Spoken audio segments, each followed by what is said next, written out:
Hello, everyone. Hello, everyone.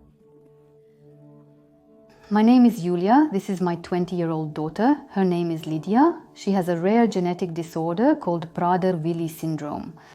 First of all, initially, they have impaired subcutaneous fat tissue, which forms fat. That is, it all starts from birth. The satiety center in the brain is impaired. So if a healthy person eats, and we understand that you've eaten, a substance called ghrelin, a hormone, is produced, and for example, after being full, we don't want to eat for 3 or 4 hours. But in children with Prader-Willi syndrome, their satiety center doesn't work, and they constantly want to eat. So even after eating some amount of food, they still think about food.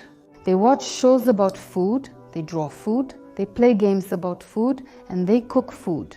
Well, I mean, food is, you could say, their drug. Yeah, it's kind of like a food cult.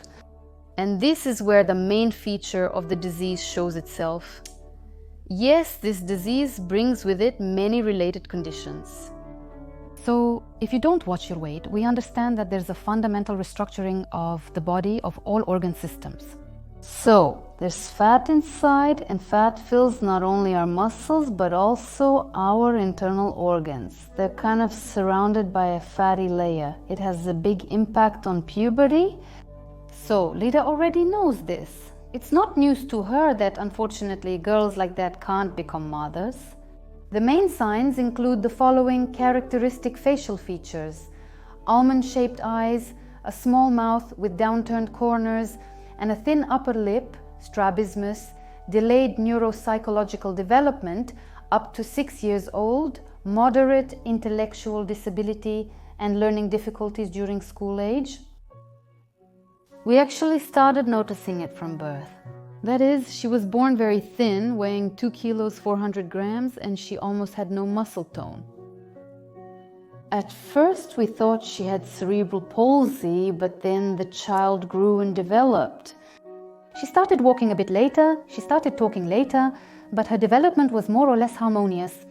Right after first grade, she suddenly gained a lot of weight. By the end of first grade, she could barely fit into her school uniform. And when there was a sudden jump, our endocrinologist said, "Let me see, Lidiya, give me your hand." She had very small hands and very small feet. Even for a second grader, let's say, they had a structure more typical of a preschool child. And so our endocrinologist, being a young specialist, had attended some courses somewhere, and she remembered such children only theoretically. She had seen them in photographs. And she said, "I think you have this diagnosis." She said, "Let's go to the genetic center on Orlovo and do chromosomal tests."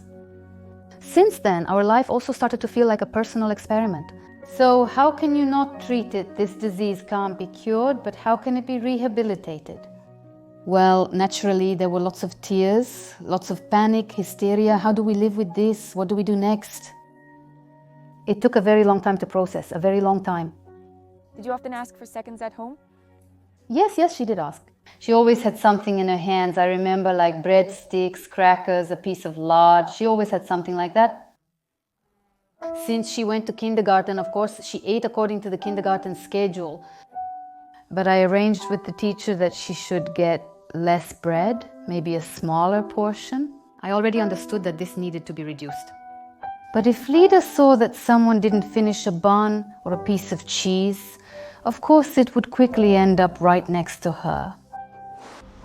If you want to help Lidiya get a device that will help her breathe at night, we will leave all the details in the description of this video.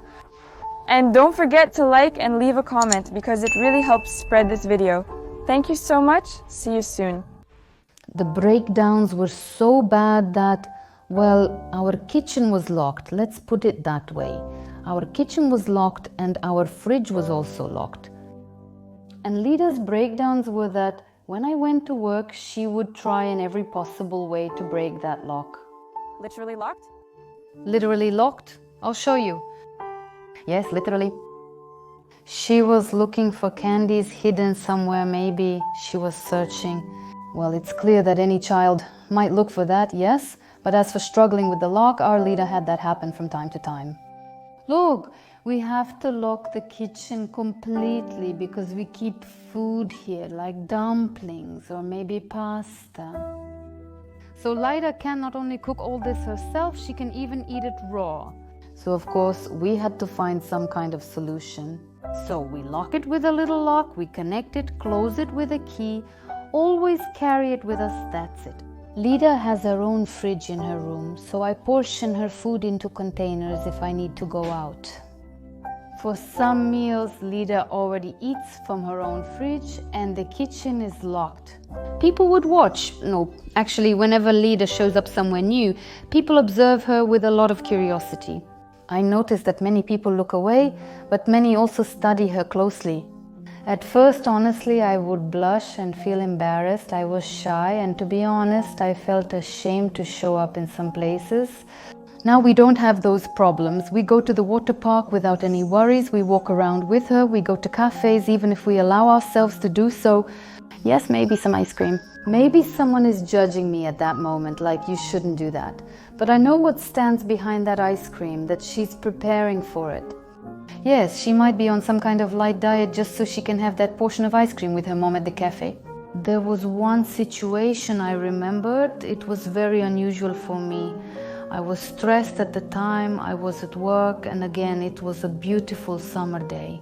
Lidiya was trying to be independent, to get to some sports activity on her own.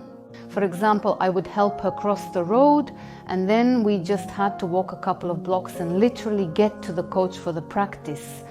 I get a call on my office landline, and they say, "Yuliya Valerievna, please come to the manager of the Universum. Your child is here," they said. "We have this situation. We don't know what to do, so we called you." And this is what I see. The manager is sitting there, then probably the cashier. And my Lidiya is sitting there looking very upset. And they show me, they lay things out on the table and say, she was taking these out little by little. Little by little, there were things like candies and halva, I remember. And the first question kind of is, what does this mean, since they don't understand? So I explained to them that she was sick, that she had a breakdown, and that's it. Well, of course, I wasn't fined or scolded, there was no moral judgment, but it's clear that the child is sick. And since then I understood that this could happen again and again, and unfortunately it did. When she went to the pool, she managed to spot if the workers had some treats prepared for tea time in their break room. She would find a moment to sneak them into her own bag as well. This happened again in the hospital, so after that we always got a private room in the hospital to avoid any temptations. At first I scolded her a lot. I just kept scolding, and I was very upset myself, but then I realized it was useless. They don't understand that. The highest weight was a year ago. That was our crisis, which changed a lot in our lives, 153 kilograms. Lidiya ended up in intensive care in critical condition because of that weight. Her body was already swollen, there was a lot of water was sloshing everywhere in her abdomen. There was almost a glass of water in her lungs. So she was admitted in a very serious condition with swelling all over her body to the 10th Clinical Hospital of Minsk. Lidiya was feeling very bad, she couldn't move, we barely made it, she couldn't fit on the stretcher, on the chair, we barely made it to the emergency room. At the same time, she was having a lot of trouble breathing, so as I understood it, she was suffocating, she didn't have enough respiratory function. She had Pickwick syndrome. It was a buildup of fluid in her body, in her lungs, and her respiratory function was completely impaired. That means her oxygen level dropped. While the normal is 98 to 99%, hers dropped to 65. Her body isn't getting enough oxygen, that's why we need an oxygen concentrator, which we're using now. So support for 14 hours means we use it all night and definitely during the day. She can't go more than 4 or 5 hours without it. We were moved to the ward, but unfortunately Lidiya couldn't walk. In just 10 days, her legs became so weak that it was very difficult. We had to help her onto the bed. We had to learn to walk step by step all over again, as if she was just starting to walk for the first time, taking it one small step at a time. First, it was around the ward, then in the hallway. She would take 3 steps and that was it. She would start to get short of breath, turn blue and feel weak. In about a week or 10 days, we learned to walk and we kept actively losing weight.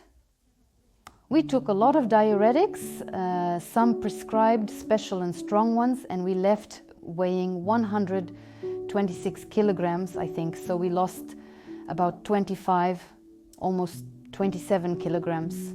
Even if we compare Lidiya at 20 years old with another 20-year-old girl, we can see the difference. The difference is that these people remain children at heart for the rest of their lives. That is, they are naive, incredibly sensitive, tearful, and have huge mood swings. They need more kindness, affection, and care. But if you compare them to teenagers or to her peers, these people, children, I even call them children as an example because my child is like that in life. They are 1,000 times kinder than people who are already living in society and working at 20 years old. Can you imagine Lidiya living independently in the next 5 years? She understands, or maybe doesn't fully understand, that right now it's not only Lidiya who controls her diet, it's her parents. So if you let people like that go on their own, the situation can get really bad. So since their brain still doesn't respond to food control, they'll try to do it for a day or 2 or 3, but then they'll have breakdowns, and each breakdown will naturally cause a certain state. It gets worse. It will keep getting worse. We've already been through these moments when Lidiya tried to be a little independent, but unfortunately we went back to complete food control by the parents, grandmother and me. To the point where now we can talk about it very calmly with a smile on our faces. I went through a very long journey of becoming myself as a strong person. I can say this quite honestly because I had breakdowns, I had tears, I had emotional outbursts. It was a normal reaction for someone who has a problem with their child. It was like I was born again after realizing her diagnosis and figuring out how to live with it. It felt like I was born again. I realized that I loved my child 1,000 times more than I did before I understood the diagnosis. When I protested, asking why this happened to me, why I was given this, why did I, with healthy parents, why did my husband and I have a child like this? Now I understand that when I don't see her for even a day, I miss her terribly, and I already feel like I miss taking care of her. She's like a ray of sunshine in the house, if I can put it that way. Being the mother of an extraordinary child with such an unusual, rare diagnosis, a syndrome, means being a strong person in every sense of the word. That means staying positive no matter what happens, whatever life brings. And I understand that this path is given for a reason. So, there is a reason why these people are in our lives, these children. And for some reason, fate chooses me, for example, to be a mother, so that I can go through this path probably with dignity.